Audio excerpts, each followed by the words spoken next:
அனைவருக்கும் காலை வணக்கம். எல்லாருக்கும் ஆடியோ வீடியோ கிளியரா இருக்கா? ஸோ ஆடியோ வீடியோ அப்படின்றது கிளியரா இருக்கும் அப்படின்றத நம்புறேன். ஸோ இந்த வீடியோவில் என்ன பார்க்க போகிறோம் அப்படின்னு கேட்டிங்கன்னா, ஸோ நம்ம வந்து தொடர்ச்சியாக ஒரு 2 3 நாளாக கரண்ட் அஃபேர்ஸ் அப்படின்றது நம்ம போடாமல் இருந்தோம். ஸோ இப்போ வந்து இதில் வந்து கண்டினியூ பண்ணி நம்ம கரண்ட் அஃபேர்ஸ் அப்படின்றது போடுவோம். ஸோ ஏன் 2 3 நாளாக கரண்ட் அஃபேர்ஸ் அப்படின்றது நம்ம போடலை அப்படின்னு கேட்டிங்கன்னா, ஸோ நம்மளோட டெஸ்ட் பேட்ச் அப்படின்றது ஸ்டார்ட் ஆயிருச்சு. ஸோ இன்னிலிருந்து டெஸ்ட் பேட்ச் ஸ்டார்ட்டு. ஸோ அந்த டெஸ்ட் பேட்சுக்காக பேக் அண்ட் ஒர்க் நிறைய இருந்ததுனால ஸோ 2 நாள் நம்ம வந்து வீடியோ போடாமல் இருந்தோம். ஸோ அதுக்கான வீடியோவும் நம்ம ரெக்கார்டட் வீடியோ அடுத்தடுத்த நாளில் கொடுத்துடலாம். ஸோ என்னென்ன வீடியோக்கு நம்ம போடலை இதுன்னு கேட்டிங்கன்னா, ஜூன் ஜூலை ஜூன்லேயே இருக்கும் பார்த்தீங்கன்னாப்பா. July 4th 5th and 6th இந்த 3 நாளுக்கான கரண்ட் அஃபேர்ஸ் அப்படின்றது வரக்கூடிய நாளில் நம்ம கொடுத்துடலாம். ஓகேவா? ஸோ மீதி இருக்கிற நாளுக்கான கரண்ட் அஃபேர்ஸ் அப்படின்றது இன்னைக்கு நம்ம பார்க்கலாம். ஓகேவா? சரி, இன்னைக்கு நம்ம பார்க்கலாம். ஸோ நம்ம வழக்கமாக சொல்லியிருந்தோம், டெய்லி ஒரு கரண்ட் அஃபேர்ஸ் வரும்போது இதுக்கப்புறம் ஸ்கீம் ஒன்று நம்ம எட்டு வரதா நம்ம சொல்லியிருந்தோம். இப்போ இந்த நியூஸ் பேப்பரில் பார்த்தீங்கன்னா அதிகமாக வரக்கூடியது என்னன்னு கேட்டிங்கன்னா இந்த ஸ்கீம் தான். தேசிய உணவு பாதுகாப்பு சட்டத்தை திருத்த மறுபரிசீலனை செய்ய வேண்டும் அப்படின்றது நம்ம ஜூலை 7ஆம் தேதி நம்ம முதலமைச்சர் அப்படின்றவங்க சொல்லியிருந்தாங்க. அது மட்டும் இல்லாமல் உணவு பாதுகாப்பு சட்டத்தின் கீழ் என்ன பண்ணியிருக்காங்க அப்படின்னு கேட்டிங்கன்னா, அந்தோதியா அன்ன யோஜனா அப்படின்னு சொல்லக்கூடிய ஒரு திட்டம் இருக்கு. ஸோ அந்த திட்டம் தான் என்ன கேட்டிங்கன்னா இப்போ நமக்கு வந்து 2 நாட்களாக பேசப்பட்டிருக்கு. ஸோ அந்த திட்டத்தை பற்றி நம்ம பார்த்துட்டு இன்னைக்கான அதாவது 7/8க்கான ஜூலை 7/8க்கான கரண்ட் அஃபேர்ஸ் அப்படின்றத பார்க்கலாம். ஓகேவா? ஸோ அந்த திட்டத்துக்கான ஒரு விஷயங்களை நம்ம பொதுவாக பார்க்கலாம். சரி, ஃபர்ஸ்ட் என்ன சொல்றாங்கன்னா, அந்தி அந்திதா அந்தியோதயா அந்தியோதயா அன்ன யோஜனா அப்படின்னு சொல்லியிருக்காங்க. இந்த திட்டம் எப்போ தொடங்கப்பட்டது அப்படின்னு சொல்லி நம்ம கேட்பாங்க. டிசம்பர் 25 2000 அன்னைக்கு தான் தொடங்கப்பட்டது. ஸோ யாரால் தொடங்கப்பட்டதுன்னா மத்திய அரசால் தொடங்கப்பட்ட ஒரு திட்டம். ஓகேவா? ஸோ இந்த திட்டத்தினுடைய முக்கியமான நோக்கம் என்னன்னு கேட்டீங்கன்னா, வறுமை கோட்டு கீழ் இருக்கக்கூடிய ஏழை மக்களிலும் ஏழ்மை மக்களிலும் மிகவும் ஏழ்மையான குடும்பங்களுக்கு உணவு பாதுகாப்பை உறுதி செய்து பசியை ஒழிப்பது தான் இவர்களுடைய முக்கியமான நோக்கமா இருக்கு. ஓகேவா? இது எந்த துறை சார்ந்த ஒரு திட்டம் அப்படின்னு கேட்டா, நுகர்வோர் துறை மற்றும் உணவு மற்றும் பொது விநியோக அமைச்சகம் அந்த துணையை சார்ந்த ஒரு இதுதான். சரி, இந்த ஏஏஒய்ன்னு சொல்லுவாங்க இந்த திட்டத்துக்கு பேரு. ஏஏஒய்ன்னு கேட்டா அந்தியோதயா அன்ன யோஜனா அப்படின்னு சொல்லக்கூடிய திட்டம். ஸோ இந்த திட்டத்தினுடைய பயனாளிகள் யாரு அப்படின்னு கேட்டீங்கன்னா நோட் பண்ணி வச்சுங்க. ஏன்னா நமக்கு வந்து குரூப் 1ல கொஸ்டின் கேட்கலாம். ஸோ இந்த திட்டத்தினுடைய பயனாளிகள், இதனுடைய பயன்கள் என்ன அப்படின்னு சொல்லி நம்ம கொஸ்டின் கேட்கலாம். இந்த திட்டத்தினுடைய பயனாளிகள் என்ன கேட்டா, நிலமற்ற விவசாய கூலிகள். ஓகேவா? அது மட்டும் இல்லாம கிராமப்புற கைவினைஞர்கள், அதுக்கப்புறம் தினக்கூலிகள். ஸோ இவங்க எல்லாமே கேட்டா இந்த பயனாளிகள் அப்படின்றதையும் சொல்றாங்க. அது கூட சேர்த்து விதவைகள், ஆதரவற்ற முதியவர்கள், மாற்றுத்திறனாளிகள், தலைமை தாங்கும் வாழ்வாதாரமற்ற குடும்பங்கள், அது மட்டும் இல்லாம பழங்குடியின மக்கள் மற்றும் எய்ட்ஸ் நோயால் பாதிக்கப்பட்ட குடும்பங்கள். ஸோ இது எல்லாமே என்ன கேட்டீங்கன்னா இந்த ஏஏஒய் ஸ்கீமுக்கு பயனடக்கூடிய பயனாளிகள் அப்படின்றத சொல்றாங்க. இந்த திட்டத்தினுடைய முக்கியமான அம்சம் என்னன்னு கேட்டீங்கன்னா, ஒவ்வொரு குடும்பத்திற்கும் மாதத்திற்கு 35 கிலோ உணவு தானியங்களை கொடுக்கிறது. என்னென்ன உணவு தானியங்கள் அப்படின்னு கேட்டீங்கன்னா, அரிசி, கோதுமை, அதுக்கப்புறம் கேழ்வரகு. அரிசி, கோதுமை, கேழ்வரகு. ஓகேவா? கேழ்வரகும் சேர்த்துங்க. இதுல கேழ்வரகு கொடுக்கல. ஓகேவா? அப்ப என்ன பண்றாங்க கேட்டீங்கன்னா, மலிவு விலையில் ஒரு கிலோ அரிசி வந்து 3 ரூபாய்க்கு கொடுக்குறாங்க. 1 கிலோ கோதுமை 2 ரூபாய்க்கு என்ற விதத்தில் விநியோகம் செய்யறது இந்த திட்டத்தினுடைய முக்கியமான ஒரு நோக்கம். ஓகேவா? ஸோ இந்த திட்டத்தினுடைய செயல்பாடு அப்படின்னு கேட்டீங்கன்னா, அட்டை அடையாளம்.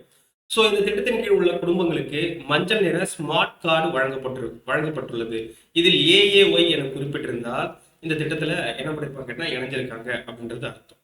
ஓகேவா? சரி, இப்ப ஏன் சார் இந்த இந்த திட்டத்தை பத்தி நம்ம பாக்குறோம் அப்படின்னு கேட்டீங்கன்னா, குடும்பத்துக்கு 35 கிலோ அரிசி அப்படின்றது என்ன கேட்டீங்கன்னா கொடுத்துட்டு இருந்தாங்க இந்த திட்டத்தின் கீழே. இப்ப என்ன கேட்டீங்கன்னா, இந்த திட்டம் எதன் மூலியமா எட்டு வரப்பட்டது அப்படின்னு கேட்டீங்கன்னா, இது ஒரு சட்டம் மூலியமா எட்டு வந்திருக்கும். எந்த சட்டம் மூலியமா அப்படின்னு கேட்டீங்கன்னா, தேசிய உணவு பாதுகாப்பு சட்டம் 2013 பேஸ் பண்ணி இந்த ஏஏஒய் அப்படின்ற ஸ்கீம் எட்டு வந்திருப்பாங்க. ஓகேவா? சோ இந்த திட்டம் அப்படின்றது என்ன கேட்டீங்கன்னா 35 கிலோ மாசம் 35 கிலோ அப்படின்றது கொடுத்துட்டு இருந்தாங்க. இப்ப என்ன பண்றாங்க கேட்டீங்கன்னா, அந்த உணவு பாதுகாப்பு சட்டத்தை என்ன பண்றாங்க கேட்டீங்கன்னா சீரமைக்கிறாங்க. சீரமைச்சு என்ன பண்றாங்க கேட்டீங்கன்னா, இங்க இங்க பாத்தீங்கன்னா தெரியும், சட்ட திருத்தம் அப்படின்ற போறாங்க. உணவு பாதுகாப்பு சட்ட திருத்தம் பண்றாங்க 2013ல. சோ அந்த திட்டத்தின்படி பார்க்கும்பொழுது 35 கிலோ அப்படின்றது ஒரு குடும்பத்துக்கு உணவு தானியம் போதுமானதுன்னு சொல்லியிருந்தாங்க. ஆனா இப்ப அந்த சட்ட திருத்தம் மூலமா ஒருவருக்கு 7 கிலோ வழங்கக்கூடிய புதிய திருத்தம் அப்படின்றது திட்டமிடப்பட்டிருக்கிறது. இதனால 5 பேருக்கு அதிகமாக கூடிய பெரிய குடும்பங்களுக்கும் அதிகபட்ச வரம்பாக 35 கிலோ மட்டுமே கிடைக்கும் என்பதால் ஏழை குடும்பங்கள் பாதிக்கப்பட வாய்ப்புள்ளதாக தெரிவிக்கும். ஸோ என்ன சொல்றாங்கன்னு கேட்டீங்கன்னா, ஒண்ணுமே இல்லப்பா, சிம்பிளான விஷயம் தான். உங்களுக்கு இருக்கிற டேட்டாவை நான் படிச்சுட்டேன். ஓகேவா? ஸோ என்ன சொல்றாங்க கேட்டீங்கன்னா, இதுக்கு முன்னாடி வந்து இந்த ஏஏஒய்ல நமக்கு 35 கிலோ கொடுத்துருந்தாங்க. மாசத்துக்கு 35 கிலோ அப்படின்றது கொடுத்துருந்தாங்க. இப்போ வந்து என்ன பண்றாங்க கேட்டா, அந்த ஆக்டை வந்து அமெண்ட்மெண்ட் பண்றாங்க. ஸோ என்ன கேட்டா 2013 உணவு பாதுகாப்பு சட்டம். ஸோ அந்த உணவு பாதுகாப்பு சட்டத்தின் கீழ் நமக்கு வந்து என்ன பண்றாங்கன்னா, சீர்திருத்தம் பண்ணி அமெண்ட்மெண்ட் பண்ணி அதுல வந்து அந்த திட்டத்தின் கீழ் என்ன பண்றாங்க, 35 கிலோ கிடையாது. ஸோ 35 கிலோவும் இருக்கு. ஆனா அந்த குடும்ப உறுப்பினர்கள் ஒவ்வொருத்தருக்கும் 7 கிலோ அப்படின்றது கொடுக்குறாங்க. ஓகேவா? ஸோ இதனால என்ன கேட்டீங்கன்னா, 35 கிலோ அப்படின்னு பார்க்கும்பொழுது என்ன கேட்டீங்கன்னா, ஓவராலா 35 கிலோ கொடுப்போம். ஆனா குடும்ப உறுப்பினர்களை பொறுத்து, குடும்ப உறுப்பினர்கள் வந்து ஒரு 3 பேர் இருந்தாங்கன்னா, அப்போ 21 கிலோ தான் வரும். இதே ஒரு குடும்ப உறுப்பினர் 4 பேர் இருந்தாங்கன்னா 28 கிலோ தான் வரும். ஸோ இதுவே 7 பேருக்கு மேல மாறிட்டாங்கன்னா, இல்ல 5 பேருக்கு மேல போயிட்டாங்கன்னா 35 கிலோக்கு மேல தரமாட்டாங்க. 35 கிலோ தான் தருவாங்க. இந்த மாதிரி நிறைய பிரச்சனை இருக்கிறதுனால இந்த திட்டத்தை பத்தி இப்ப நிறைய பேர் நீங்க சீரமைக்கிறத கொஞ்சம் சரி பண்ணணும் அப்படின்றத கேட்டுட்டு இருக்காங்க. இதுதான் இப்ப வந்திருக்கக்கூடிய நிறைய நியூஸ் பேப்பர்ல பார்த்துருக்கோம். இங்க பார்த்தீங்கன்னா தெரியும், உணவு பாதுகாப்பு சட்டத்தை திருத்த மறுபரிசீலனை செய்ய வேண்டும் அப்படின்னு சொல்லி யார் சொல்லியிருக்காங்க? பிரதமருக்கு முதல்வர் விஜய் கடிதம் எழுதியிருக்காரு. ஓகேவா?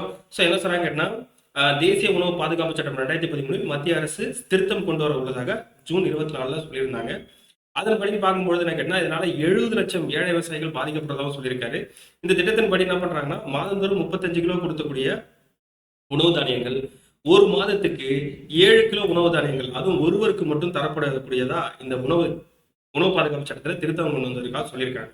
ஸோ இதனால என்ன பண்றாங்க கேட்டீங்கன்னா, தமிழ்நாட்டின் சராசரி குடும்ப உறுப்பினர்கள் எண்ணிக்கை, அதாவது ஒரு குடும்ப உறுப்பினர்னு எடுத்தீங்கன்னா அதுல 3.54 மட்டும் தான் இருக்கிறதாக சொல்லிக்கிறாங்க. நோட் பண்ணி வச்சுங்க. 3.54 மட்டும்தான், 54 பேர் தான் இருக்கிறாங்க. சராசரியா ஆவரேஜா பார்க்கும்போது ஒரு குடும்பத்துக்கு 3 பேர் தான் இருக்காங்க அப்படின்றத சொல்றாங்க. ஸோ இதனால என்னன்னு கேட்டீங்கன்னா, நமக்கு வந்து ஆல்ரெடி எவ்வளவு கொடுத்துட்டு இருந்தாங்க அப்படின்னு கேட்டா 65,000 மெட்ரிக் டன்ல அரிசி, கோதுமை, கேழ்வரகுன்னு கொடுத்துட்டு இருந்தவங்க, இதுக்கப்புறம் இந்த மாதிரி திருத்தம் விட்டு வந்தா அது வெறும் 42,000 டன் தான் மாறிடும். ஓகேவா? அதனால என்ன கேட்டா இதனால குறையும். இதனால வந்து நிறைய மக்கள் பாதிக்கப்படுவாங்க அப்படின்றதையும் இந்த இதுல சொல்லியிருக்காங்க. ஓகேவா? சரி, இதெல்லாம் வந்து என்ன கேட்டீங்கன்னா இப்ப வந்திருக்கக்கூடிய ஸ்கீம் ரிலேட்டடானது. ஸோ இந்த திட்டத்துல என்ன கேட்டீங்கன்னா, இல்ல நாம எக்ஸாம் பாயிண்ட் பார்க்கக்கூடிய என்ன கேட்டா, உணவு பாதுகாப்பு சட்டம் 2013 என்ன சொல்லுது அப்படின்றத மட்டும் பார்த்துட்டு அடுத்தது இன்னைக்கான கொஸ்டினா போயிடலாம். ஓகேவா? ஸோ என்ன சொல்றாங்கன்னா, ஸோ மக்கள் வாழ்நாள் சுழற்சி அணுகுமுறையில் உணவு மற்றும் ஊட்டச்சத்து பாதுகாப்பை உறுதி செய்வதற்காக இந்த சட்டம் இயற்றப்பட்டது. எது? உணவு பாதுகாப்பு சட்டம், நேஷனல் ஃபுட் செக்யூரிட்டி ஆக்ட் அப்படின்னு சொல்லுவாங்க, NFSA 2013. ஓகேவா? ஸோ இது என்ன கேட்டா, உணவு பாதுகாப்பை வெறும் நலத்திட்டமாக பார்க்காமல் குடிமக்களின் சட்டப்பூர்வ உரிமையாகவும் மாற்றியது. ஓகேவா? அது மட்டும் இல்லாம இதனுடைய மக்கள் தொகை வரம்பு, இந்தியாவின் ஒட்டுமொத்த மக்கள் தொகையில் 67% பேருக்கு மானிய விலையில் உணவு தானியங்கள் வழங்கப்படுகின்றன. ஸோ நம்ம பார்த்தோம்ல, அரிசி வந்து 3 ரூபாய்க்கும் கோதுமை வந்து 2 ரூபாய்க்கும் கொடுக்கறத நம்ம பார்த்தோம். ஸோ எத்தனை கேட்டால் 67% பேர்னு பார்க்கும்பொழுது அந்த 67%த்துல 75% வரை கிராமப்புறங்கள் இருக்காங்க, 50% வரை நகரப்புறங்களில் இருக்காங்க அப்படின்றதையும் நமக்கு சொல்லியிருக்காங்க. ஸோ இந்த இந்த இதுல பயனாளிகள் யாருன்னு கேட்டீங்கன்னா, ஏஏஒய் மிக ஏழ்மையான குடும்பங்களுக்கு என்ன பண்றாங்கன்னா, மாதம் 35 கிலோ உணவு தானியங்கள் கொடுக்குறாங்க. அதே முன்னுரிமை பெற்ற குடும்பங்கள், பீரியாட்ரி ஹவுஸ் ஹோல்ஸ் அப்படின்னு சொல்லுவாங்க. அதாவது ரேஷன் கார்டில் பார்த்தீங்கன்னா ஏஏஒய்ன்னு போட்டிருக்கும், அதே இல்லைன்னா PHHன்னு போட்டிருக்கும். ஓகேவா?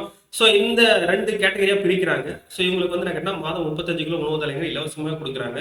அதே மாதிரி பீரியாட்ரிக் ஹவுஸ் ஹோல்ட்ஸ் அப்படின்றவங்க, முன்னுரிமை பெற்ற குடும்பங்கள் வந்து அந்த ஸ்டேட் கவர்மெண்டால அடையாளம் காணப்பட்டு அவங்களுக்கு என்ன பண்றாங்க, மாதம் 5 கிலோ உணவு தானியங்கள் அப்படின்றது கொடுக்குறாங்க. ஸோ இவங்களுக்கு வந்து 35 கிலோ, இவங்களுக்கு வந்து 5 கிலோ அப்படின்றத சொல்லியிருக்காங்க. ஓகேவா?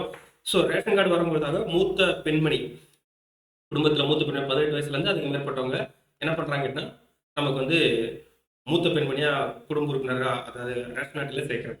அது மட்டும் இல்லாம மகப்பேறு நலன்கள், இந்த திட்டத்தின் மூலம் வரக்கூடியது என்ன கேட்டா, கர்ப்பிணி பெண்கள் மற்றும் பாலூட்டும் தாய்மார்களுக்கு கர்ப்ப காலத்தின் போது குறைந்தபட்சம் 6,000 நிதியுதவி மற்றும் ஊட்டச்சத்து உணவு சட்டம் மூலம் உறுதி செய்யப்படுகிறது. இந்த சட்டத்தின் மூலம் 6,000 உணவு உதவி தொகையும் தராங்க. ஓகே, பிரெக்னன்சியா இருக்க டைம்ல. ஓகேவா? ஓகே. ஸோ இதை பத்தி என்ன கேட்டா டீட்டெயிலா கொடுத்துருக்காங்க. ஸோ இதை பத்தி நம்ம டீட்டெயிலாக பார்த்துட்டு போயிடலாம். ஸோ இதுக்கான நிதி பங்கீடு, சீர்திருத்தம், அதுக்கப்புறம் அது ரிலேட்டடாக இருக்கக்கூடிய கரண்ட் இஷ்யூ என்னன்றதை பார்த்தலாம். ஓகேவா? இது வந்து என்ன கேட்டால் மத்திய நிதியுதவி திட்டத்துல ஒண்ணு ஆகும் அப்படின்றத சொல்றாங்க. இந்திய உணவு நிறுவனத்திடமிருந்து உணவு தானியங்களை வாங்குதல், மாநிலங்களுக்கு ஒதுக்கீடு செய்தல், முக்கிய கிடங்குகள் வரை கொண்டு சேர்க்கும் செலவை ஏற்கக்கூடியதுங்கன்னா மாநில அரசு தான். அதுக்கப்புறம் மத்திய அரசு என்ன நியாய விலைக் கடைகள் மூலம் பயனாளிகளுக்கு துல்லியமாக கண்டு அவர்களை விநியோகிக்கும் பொறுப்பை ஏற்கக்கூடியது. ஓகேவா? அதுக்கப்புறம் என்ன கேட்டா பிரதான் மந்திரி கரீப் கல்யாண் அன்ன யோஜனா அப்படின்றது என்ன கேட்டா கோவிட் காலங்களுக்கு பிறகு NFSA கீழ் உள்ள அனைத்து AAY PH உணவு தானியங்கள் முழுக்க இலவசமாக மாற்றப்பட்டு இந்த விநியோகம் 5 ஆண்டுகளுக்கு நீட்டிக்கப்பட்டுள்ளது. ஸோ எந்த ஸ்கீம்ல அப்படின்னு கேட்டா பிரதான் மந்திரி கரீப் கல்யாண் அன்ன யோஜனா. ஸோ கோவிட் காலத்துல இருந்து AAY மற்றும் PHH அப்படின்னு சொல்லக்கூடிய 2 பயனாளிகளுக்கு என்ன பண்றாங்கன்னா உணவு தானியங்கள் முழுசும் இலவசமா 2029 ரூபாய் கொடுத்துருக்கதா சொல்லியிருக்காங்க. அடுத்து என்ன ஒரு நாடு ஒரு ரேஷன் கார்டு. ஸோ இது வந்து என்ன பயோமெட்ரிக் ஆதாரங்கள் மூலம் இடம்பெறும் தொழிலாளர்கள் இந்தியாவின் பேரில் தங்கள் உணவு தானியங்களை பெற்றுக்கொள்ள வழிவகை செய்கிறது. ஓகேவா? ஸோ அது மட்டும் இல்லாமல் இதை பற்றி என்னன்னு கேட்டால் டீட்டெயிலாக கொடுத்துருக்காங்க. ஸோ இதை பற்றி என்ன கேட்டால் இந்த சட்டத்தை வந்து ஆய்வு பண்ணி அதுக்கான பரிந்துரைகள் அப்படின்றது சாந்தா குமார் கமிட்டி அப்படின்றது கொடுத்துருக்காங்க. அவங்க என்னென்ன பரிந்துரைகள்லாம் பண்ணாங்க அப்படின்றது இங்கே டீட்டெயிலாக கொடுத்துருக்கேன். ஸோ இது ரிலேட்டடான ஒரு MCQ. ஸோ ஒரு 3 MCQ நான் கொடுத்துருக்கேன். அதுக்கான ஆன்சரையும் கொடுத்துருக்கேன். ஓகேவா? ஸோ இது ரிலேட்டடாக மெயின்ஸ் கொஸ்டின்ஸும் நம்ம கொடுத்துருக்கோம். இந்த PDF அப்படின்றது வேணா மறக்காம நம்ம டெலிகிராம் குரூப்பில் போய் எடுத்துக்கோங்க. ஓகேவா?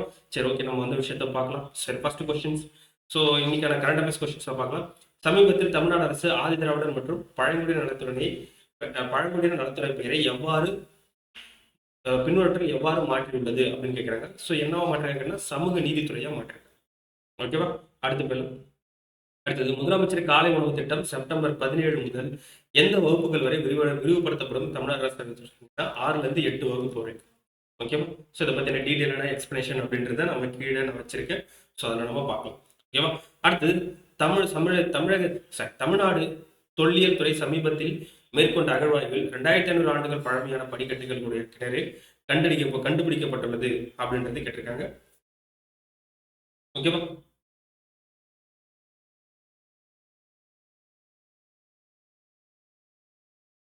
ஓகேவா? ஸோ எங்க அப்படின்னு கேட்டீங்கன்னா அதுக்கு வந்து ஆன்சர் அப்படின்றது கீழே கொடுத்துருக்கேன்.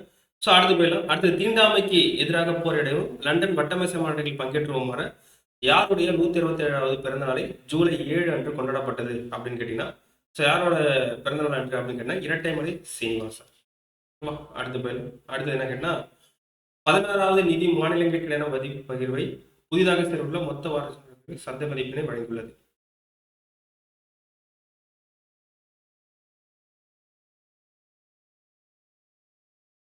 ஸோ அடுத்து 3வது கொஸ்டின் பார்க்கலாம். ஸோ 3வது கொஸ்டின் ஆன்சர் சொல்ல மாட்டேன். ஸோ என்ன கேட்டீங்கன்னா தமிழக தொல்லியல் துறை சமீபத்தில் மீண்டும் மேற்கொண்ட அகழ்வாய்வில் 2500 ஆண்டுகள் பழமையான படிக்கட்டுகளுடன் கூடிய கிணறு எங்கு கண்டுபிடிக்கப்பட்டுள்ளது அப்படின்னு கேட்டீங்கன்னா மலையடிப்பட்டி தென்காசியில தான் கண்டுபிடிக்கப்பட்டுள்ளது. ஸோ இதுக்கான கரண்ட் அஃபேர்ஸ் அப்படின்றது நம்ம இங்கே வந்து பார்க்கலாம். ஸோ இங்கே என்ன கேட்டீங்கன்னா இங்கே வந்து டீட்டெயிலாக கொடுத்துருப்பாங்க. ஓகேவா? ஸோ இந்த மாதிரி கரண்ட் அஃபேர்ஸ் அப்படின்றது அடுத்தடுத்த வீடியோஸ் என்ன பண்ணா கேட்டால் நம்ம என்ன இம்பார்ட்டன்டான கரண்ட் அஃபேர்ஸோ அதை மார்க் பண்ணி உங்களுக்கு நம்ம கொடுக்க ஆரம்பிக்கலாம். ஓகேவா? ஸோ தென்காசி மாவட்டம் என்ன சொல்றாங்க அப்படின்னா 2500 ஆண்டு பழமையான படிக்கட்டு கிணறு அப்படின்றது கண்டறியப்பட்டுள்ளது. ஓகேவா? ஸோ இது மட்டும் நம்ம தெரிஞ்சுக்கிட்டா போதும். இதை பற்றின டீட்டெயில் அப்படின்றத நம்ம வந்து இதாக கொடுக்கலாம். சரி, அடுத்த கொஸ்டின் போயிடலாம். ஓகே, ஸோ அடுத்த கொஸ்டின் அப்படின்றது ஸோ தீண்டாமைக்கு எதிராக போட வட்டமேசை மாநிலங்கிற இரட்டை மலை சீனிவாசன். அடுத்தது 16வது நிதி ஆணையம் மாநிலங்களுக்கு இடையான பகிர்ப்பதிவை தீர்மானிப்பதில் புதிதாக சேர்க்கப்பட்டுள்ள மொத்த உள்நாட்டு உற்பத்தி வளர்ச்சிக்கு எத்தனை சதவீத மதிப்பீட்டை வழங்கியுள்ளது? ஓகே, மாநிலங்களுக்கான வரி பகிர்வு தீர்மானத்தில் புதிதாக சேர்க்கப்பட்டுள்ள GDP growth எத்தனை சதவீதமாக கேட்டா 10% தீர்மானிக்கப்பட்டுள்ளது. ஸோ 16வது நிதி ஆணையத்தினுடைய தலைவர் யாருன்னா பனகாரியா. ஓகேவா? சரி, அடுத்தது மத்திய அரசால் ரூபாய் 60,000 கோடி மதிப்பில் சமீபத்தில் அங்கீகரிக்கப்பட்ட PM சேது திட்டத்தின் முக்கிய நோக்கம் என்ன அப்படின்னு கேட்டா தொழிற்பயிற்சி நிலையங்களை ஒன்றிணைத்தல் தான். என்ன கேட்டா அந்த PM சேது அப்படின்ற திட்டம் 60,000 கோடியில இருக்கு. ஸோ அதை நம்ம பார்க்கலாம். ஓகேவா? அடுத்து பிரதமர் நரேந்திர மோடி சமீபத்தில் எந்த இந்திய மேலாண்மை நிறுவனத்தின் புதிய வளாகத்தை இந்தோனேஷியாவில் அமைக்க உள்ளார்? ஸோ எந்த இன்ஸ்டியூட் ஆஃப் மேனேஜ்மெண்ட் IIM எங்க அமைக்கிறாங்கன்னா IIM பெங்களூரு தான் என்ன பண்றாங்கன்னா இந்தோனேஷியாவில் அமைக்க போறதா சொல்லியிருக்காரு. ஓகேவா? அதை பத்தின வீடியோலாம் நம்ம பார்க்கலாம். அதுக்கப்புறம் எந்த நாட்டின் மிக உயரிய விருதான so Bintang replica Indonesia Adipurna அப்படின்னு சொல்லக்கூடிய விருது பிரதமர் வாங்கினாரு அப்படின்னு கேட்டா எந்த நாளைக்கு என்ன இந்தோனேஷியாவுக்கு போயிருப்பாரு. இந்தோனேஷியாவுடைய மிக உயரிய விருதான இந்த பிண்டாங் ரிபப்ளிக் இந்தோனேஷியா அதிபூரணா அப்படின்றது விருதை வாங்கியிருப்பாங்க. அடுத்து போயிடலாம். அடுத்து என்ன கேட்டா ரூபாய் 5692 கோடி மதிப்பில் பிரம்மோஸ் அதிஸ்ரா ஏவுகணை எந்த நாட்டிற்கு ஏற்றுமதி செய்ய இந்திய சமீபத்தில் இந்தோனேஷியாவுக்கு தானே போயிருந்தாரு. ஸோ அந்த இந்தோனேஷியாவுக்கு ஏற்றுமதி பண்ணுறதுக்கு ஒப்பந்தம் பண்ணிட்டு போட்டிருக்காங்க. ஸோ டக்குன்னு பார்த்துட்டு நம்ம அடுத்த விஷயத்துக்கு போயிடலாம்னு நினைக்கிறேன். ஓகேவா. ஸோ இப்போ என்ன கேட்டீங்கன்னா, ஸோ நம்ம மிஸ் பண்ண கரண்ட் அஃபேர்ஸ் அப்படின்றத இந்த நியூஸ் பேப்பர் வழியாகவும் நம்ம பார்த்துக்கலாம். ஓகேவா. சரி, என்ன சொல்றாங்கன்னா, இந்தோனேஷியாவுக்கு இந்தியா ஏவுகணைகள் அப்படின்றது பிரதமர் நரேந்திர மோடி அப்படின்றது ஒப்பந்தம் போட்டிருக்காரு. ஸோ அந்த விதத்தில் பார்க்கும்பொழுது நமக்கு என்ன சொல்றாங்க கேட்டா, அந்த அதிஸ்ரா பிரம்மோஸ் அப்படின்னு சொல்லக்கூடிய ஏவுகணையை நமக்கு வந்து இந்தோனேஷியா கொடுக்குறாங்க. ஓகே, அது மட்டும் இல்லாமல் ஸோ 14 ஒப்பந்தங்கள் அப்படின்றது 2 நாளுக்கு இடையில கையெழுத்து போட்டிருக்கிறதாகவும் சொல்லியிருக்காங்க. அது மட்டும் இல்லாமல் இங்கே பார்த்தீங்கன்னா தெரியும், பெங்களூரில் உள்ள IIM இந்த கல்வி வளாகத்தை என்ன பண்றாங்கன்னா இந்தோனேஷியாவில் அமைக்கிறதுக்காக பண்ணியிருக்காங்க. அது மட்டும் இல்லாமல் இந்தோனேஷியாவின் குடியரசின் பிண்டாங் அதிபூரணா விருது யாருக்கு வழங்கப்பட்டது? பிரதமர் மோடிக்கு வழங்கப்பட்டது சொல்லியிருக்காங்க. ஸோ இதுல இருந்து நமக்கு வந்து கேட்கக்கூடிய ஒரு முக்கியமான கொஸ்டின் கேட்டா, இந்தோனேஷியாவோட தலைநகர் என்ன கேட்டா ஜகார்த்தா. ஓகேவா. ஸோ இந்தோனேஷியாவோட அதிபர் யார் கேட்டா பிரபாவோ சுபியாண்டோ. ஸோ அவர் தான் இருக்கக்கூடியவர். ஓகேவா. இது நம்ம வந்து டிஎன்எஸ்ஆர்பி சைடில் கேட்கக்கூடிய இம்பார்ட்டன்டான ஒரு கேள்விகள். ஓகேவா. அடுத்தது போயிடலாம். ஸோ இதுல இருந்து நமக்கு என்ன தெரிஞ்சிக்கக்கூடியது அப்படின்னு கேட்டா, ஜம்மு காஷ்மீர்ல பகல்காம் தாக்குதல் அப்படின்றது நடந்தது. அந்த தாக்குதல்ல என்ன கேட்டா ஆபரேஷன் செந்தூர் அப்படின்றது போடப்பட்டதாக சொல்லியிருக்காங்க. ஓகேவா. ஸோ அதுக்கப்புறம் என்ன கேட்டா, இந்திய பெருங்கடல் மற்றும் தென் சீன கடலுக்கு இடையே உள்ள நீரிணை கேட்டா மலாக்கா நீரிணை. ஸோ இதெல்லாம் வந்து நம்ம எக்ஸாம் பாயிண்ட் ஆஃப் வியூல தெரிஞ்சிக்கக்கூடிய விஷயம். அதுக்கப்புறம் கேட்டா கிரேட் அந்தமான் நிக்கோபார் துறைமுக திட்டம். ஓகேவா. ஸோ கிரேட் அந்தமான் நிக்கோபார் துறைமுக திட்டத்திலிருந்து 100 மைல்கள் தொலைவில் உள்ள சபாங் துறைமுகம். ஸோ அப்போ சபாங் துறைமுகம் எங்க இருக்குன்னு கேட்டா இந்தோனேஷியால இருக்கு. ஓகேவா. அது எங்க இருக்குன்னா கிரேட் அந்தமான் நிக்கோபார் துறைமுகத்துல இருந்து ஒரு 100 கிலோமீட்டர் தூரத்துல இருக்கு. ஓகேவா. அதுக்கடுத்து போயிடலாம். ஸோ அடுத்து என்ன கேட்டா, அகமதாபாத்தில் உள்ள IIM இந்தியாவுக்கு வெளியே முதல் வெளிநாட்டு வளாகத்தை துபாயில் கடந்த ஆண்டு அமைத்தது அப்படின்றது சொல்லியிருக்காங்க. ஓகேவா. ஓகே, அடுத்து போயிடலாம். ஸோ அடுத்து இருக்கக்கூடிய இம்பார்ட்டன்டான விஷயங்களை அடுத்தடுத்து பார்க்கலாம். ஓகேவா. அடுத்தது துணைவேந்தர் நியமனத்திற்கு 5 பேர் தேர்வு குழு அப்படின்னு சொல்லி அமைச்சர் தகவல் சொல்லியிருக்காங்க. ஸோ என்னன்னு கேட்டா, துணைவேந்தர் அப்படின்னு கேட்டா தமிழ்நாட்டில் இருக்கக்கூடிய பல்கலைக்கழகங்களுக்கு வேந்தர் அப்படின்ற ஒருத்தர் இருப்பாரு. அதுக்கப்புறம் துணைவேந்தர் அப்படின்றவங்க இருப்பாங்க. ஸோ வேந்தராக செயல்படக்கூடியவர் யாரு கேட்டா ஆளுநர் அப்படின்றவர் சொல்லியிருப்பாங்க. நம்ம ஆல்ரெடி நம்ம இருக்கக்கூடிய கண்டது தான். துணைவேந்தரா பல்கலைக்கழகங்களுக்கு துணைவேந்தரா இருக்கக்கூடியவங்க யாரு கேட்டா தேர்ந்தெடுப்பாங்க. ஸோ அந்த தேர்ந்தெடுக்கிறதுக்கு என்ன கேட்டா தேர்வு குழு அப்படின்றது இருக்காங்க. அந்த தேர்வு குழுவை என்ன பண்றாங்க, நியமனம் பண்ணுவாங்க. தேர்வு குழு இருக்கக்கூடிய உறுப்பினர்களை நியமனம் பண்ணுவாங்க. ஸோ அந்த நியமனம் பத்தி தான் இதுல பேசியிருப்பாங்க. ஓகேவா.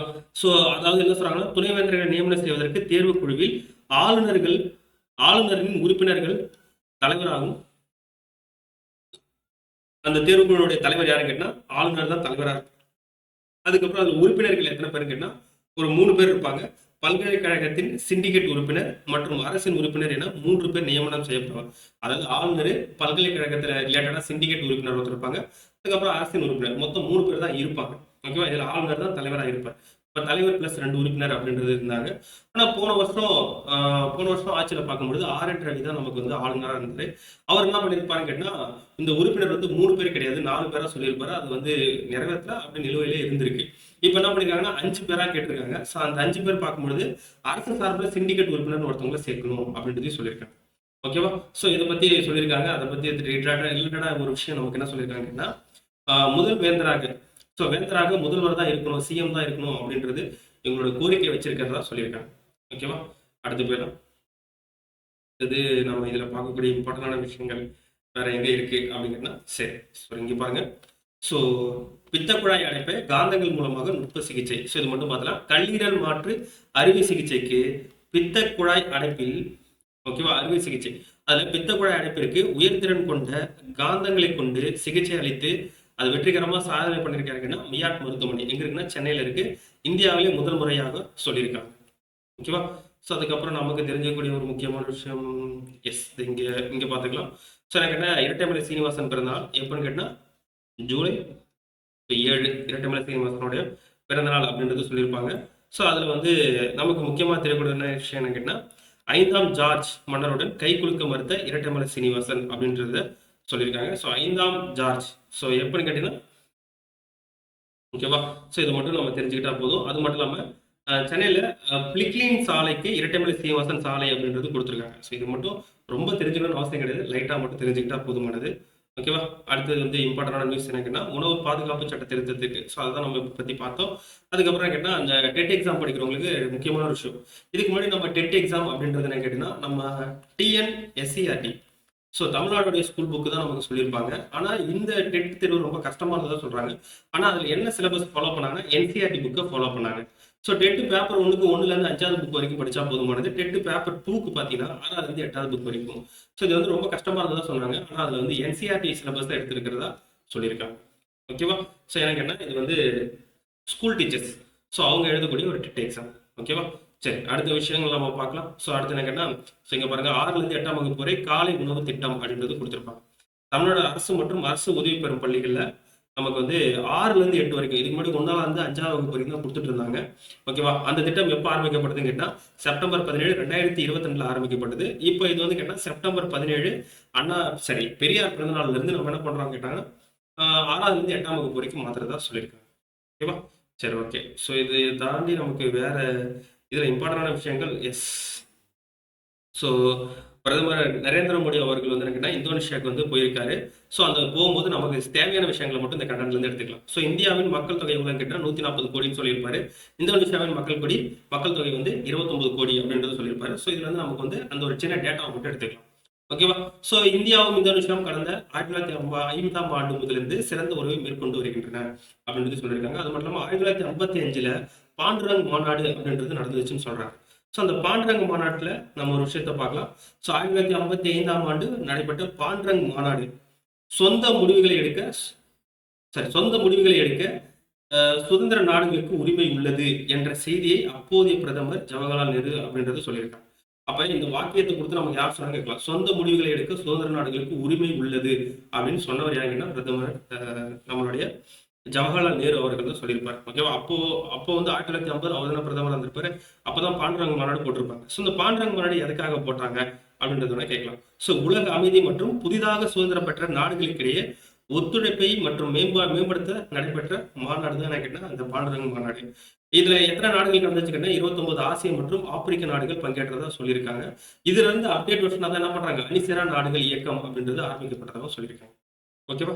சரி, அடுத்து போயிடலாம். ஸோ அந்த இதுல பார்த்தீங்கன்னா இந்தியாவின் மின்னணு வாக்குப்பதிவு எந்திரங்களை வாங்கும் இந்தோனேஷியா. அது என்ன கேட்டா இந்தியாவுடைய இந்த எலக்ட்ரானிக் ஓட்டிங் மிஷின்ஸை வந்து வெளியில இருக்கக்கூடிய நாடுகள் வாங்குறாங்க. அது ஃபர்ஸ்ட் வாங்கின நாடு யாரு கேட்டா பூட்டான் நாடு தான் நம்ம கிட்ட இருந்து என்ன பண்றாங்க, நம்ம கிட்ட இருந்து இந்த எலக்ட்ரானிக் ஓட்டிங் மிஷின்ஸ் தான் வாங்கினதா சொல்றாங்க. அதுக்கப்புறம் நேபாளம், அதுக்கப்புறம் நமீபியா. ஓகேவா? நமீபியா வந்து விவி பேட் முதற்கொண்டு வாங்கினாங்க.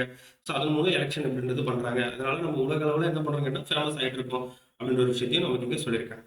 ஓகேவா? ஸோ அடுத்து நமக்கு வந்து இங்க ஒரு முக்கியமான விஷயம். ஸோ எரிபொருள் வாயு தட்டுப்பாடுனால என்ன பண்றாங்க கேட்டா, ஸோ கச்சா எண்ணெய் இறக்குமதி அப்படின்றது என்ன கேட்டீங்கன்னா நமக்கு வந்து ஒரு பெரிய ப்ராப்ளமா இருக்கிறதுனால இந்தியாவுடைய பெட்ரோல் என்ன பண்றாங்கன்னா எத்தனால் அப்படின்றது கலக்குறாங்க. ஸோ இப்போ இது வரைக்கும் எவ்வளவு சதவீதம் எத்தனால் கலக்குறாங்க கேட்டா 20% எத்தனால் கலக்குறாங்க. ஸோ இந்த எத்தனால் அப்படின்றது எங்கிருந்து கிடைக்குது அப்படின்னு கேட்டா சர்க்கரை ஆலையோட கழிவுகள் இருந்து கிடைக்கக்கூடியது எத்தனால். இதை பெட்ரோலோட கலந்து யூஸ் பண்ணும்பொழுது எரிபொருள் தட்டுப்பாட்டை குறைக்கலாம் அப்படின்னு சொல்லி யார் சொன்னா மத்திய சாலை போக்குவரத்து அமைச்சர் நிதின் கட்கரி அப்படின்றவர் சொல்லியிருக்காரு. ஓகேவா?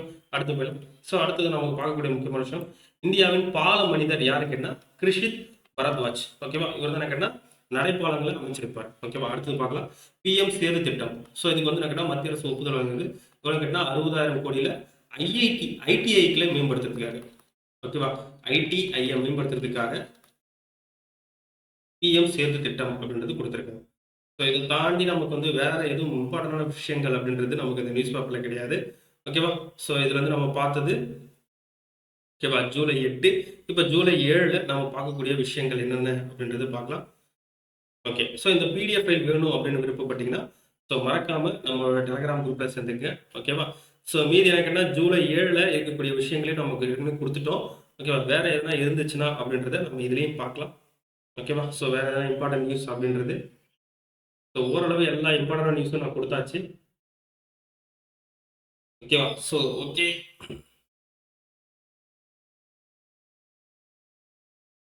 ஓகே. ஸோ லோக் ஆயுக்தா சட்டத்தை பற்றி சொல்லியிருப்பாங்க. ஓகேவா? அரசு ஊழியர்கள் அதிகாரிகள் அவர்கள் மீது இருக்கக்கூடிய ஊழல் புகார்களை விசாரிக்கிறதுக்காக 2013ஆம் ஆண்டு அமல்படுத்தப்பட்ட சட்டம் தான் என்னன்னா லோக் ஆயுக்தா. ஓகேவா? ஸோ இது எப்போ தமிழ்நாட்டில் ஆரம்பிக்கப்பட்டது அப்படின்னு கேட்டீங்கன்னா 2018 நவம்பர்ல ஆரம்பிக்கப்பட்டது தமிழ்நாட்டில். ஸோ இதை மட்டும் தெரிஞ்சுக்கிட்டா போதும். அதுக்கப்புறம் கேட்டால் இந்த உணவு பாதுகாப்பு சட்டம் நம்ம ஆல்ரெடி சொன்னது தான். ஓகேவா? சரி. ஸோ இதோட என்ன கேட்டால் ஆர்டிகல் 370 ஜம்மு காஷ்மீரை பற்றி சொல்லக்கூடியது. இது மட்டும் தெரிஞ்சுக்கிட்டா போதும். ஓகேவா? ஓகே. ஸோ இதோட இன்னைக்கான கரெக்டாக பேச அப்படின்றது கம்ப்ளீட் பண்ணிட்டோம். ஸோ வீடியோ பார்த்துருக்க மறக்காம லைக் பண்ணுங்க. இதான் நம்ம சேனல் ஃபர்ஸ்ட் வந்து சப்ஸ்கிரைப் பண்ணிச்சுங்க. மீண்டும் அடுத்த வீடியோவில் பார்க்கலாம். அனைவருக்கும் நன்றி.